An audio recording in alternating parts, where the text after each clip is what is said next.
Assalamualaikum warahmatullahi wabarakatuh. Sebelumnya, perkenalkan, nama saya Empozen Rizky Ananda, NPM 4192110032. Sini saya akan menjelaskan tugas manajemen mutu pertemuan ketiga yang saya dapatkan.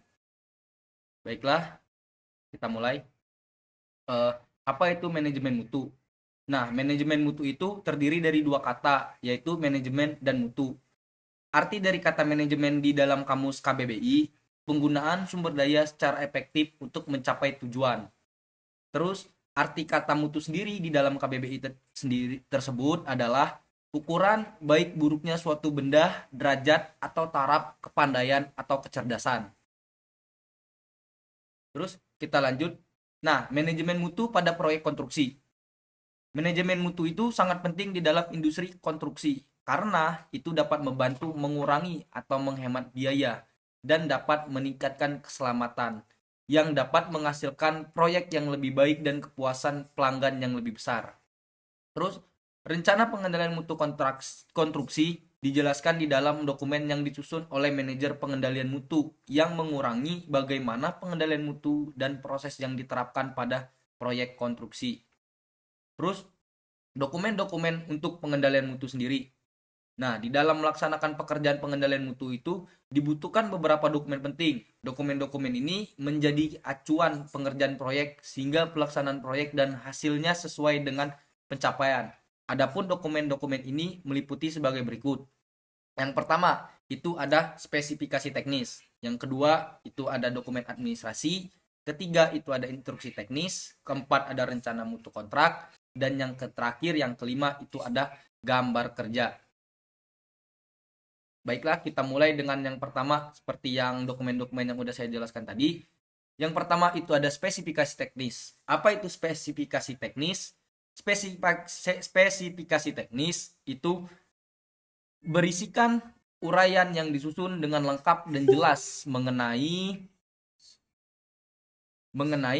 suatu proyek atau yang hendak digunakan sehingga dapat mencapai harapan pihak yang terlibat di dalamnya. Terus ada dokumen administratif.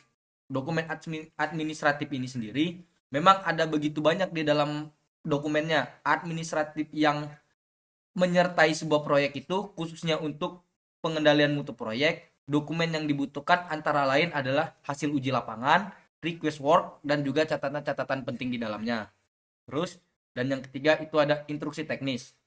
Nah, dokumen instruksi teknis ini untuk menghindari terjadinya kesalahan-kesalahan dalam pengerjaan suatu proyek. Dokumen ini juga berisi petunjuk suatu proyek kerja yang harus dikerjakan oleh tim-tim atau kerja kelompok-kelompok yang terlibat di dalam proyek tersebut.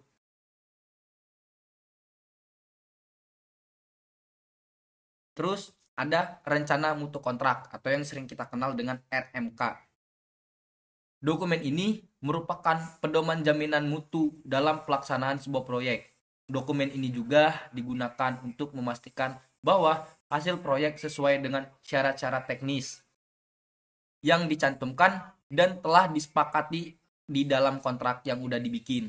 Terus, dokumen rencana mutu kontrak ini atau yang kita sering kenal tadi RMK memang secara khusus dibuat untuk memutuskan arah pengendalian proses pelaksanaan proyek sehingga didapat proyek yang berkualitas dengan sesuai harapan kita.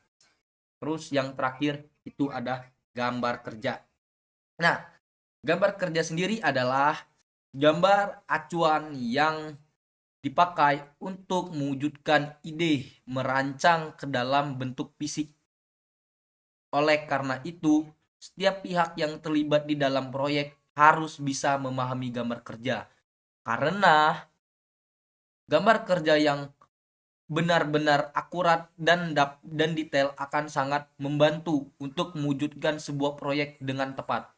Nah, gambar kerja ini sendiri dibuat oleh seorang arsitektur, dilengkapi pula dengan spesifikasi dan syarat-syarat teknik pengerjaan proyek yang lengkap. Jadi jelas dan teratur serta perkiraan biaya proyek dan perhitungannya sendiri. Di sini juga gambar kerja juga dapat diperiksa dan disetujui Jika gambar kerja ini udah disepakati dan disetujui dalam pengerjaan suatu proyek, itu bisa dilaksanakan secara langsung. Mungkin penjelasan dari saya cukup untuk pertemuan ketiga ini. Saya akhiri. Wassalamualaikum warahmatullahi wabarakatuh.